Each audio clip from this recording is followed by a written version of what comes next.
वाजत गाजत सर्वांच्या साक्षीनं दोन जीव लग्नबंधनामध्ये अडकतात. मात्र अवघ्या 3 वर्षात त्यांच्यात टोकाचा दुरावा निर्माण होऊन ते विभक्त होतात. महाराष्ट्रात सर्वाधिक घटस्फोट होतात ही गंभीर बाब एका अभ्यासामधून समोर आली आहे. लग्नानंतर अवघ्या 3 वर्षातच काडीमोड घेणाऱ्यांचं प्रमाण जास्त आहे. जीवनमान उंचावणाऱ्या बाबी, करिअर, कर्ज यासह सोशल मीडियाचा वापर यासह विविध कारणांनी पती पत्नीमध्ये दुरावा वाढत आहे. घटस्फोट मागणाऱ्या महिला या 25 ते 34 वयोगटातल्या आहेत. दिल्ली, मुंबई, बंगळुरू, लखनौ, हैदराबाद आणि कोलकात्यामध्ये घटस्फोटाची प्रकरणं गेल्या 3 वर्षात तिपटीनं वाढलेली आहेत.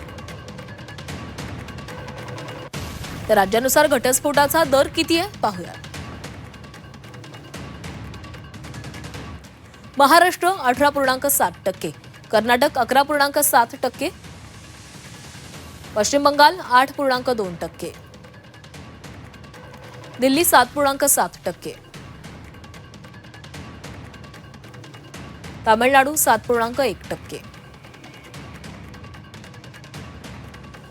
म्हणजेच महाराष्ट्रामध्ये सर्वाधिक प्रमाण हे घटस्फोटाचं आहे, ते म्हणजे 18.7% घटस्फोट हे महाराष्ट्रामध्ये होत आहेत.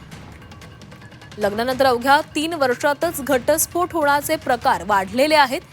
25 ते 34 वयोगटातील महिला या घटस्फोट मागणाऱ्या आहेत. एका अभ्यासातून समोर आलेलं आहे. दिल्ली, मुंबई, बंगळुरू, लखनौ, हैदराबाद आणि कोलकात्यामध्ये घटस्फोटाची प्रकरणं गेल्या 3 वर्षात तिपटीनं वाढलेली आहेत आणि यात महाराष्ट्रामध्ये सर्वाधिक घटस्फोट झाल्याचं दिसतंय.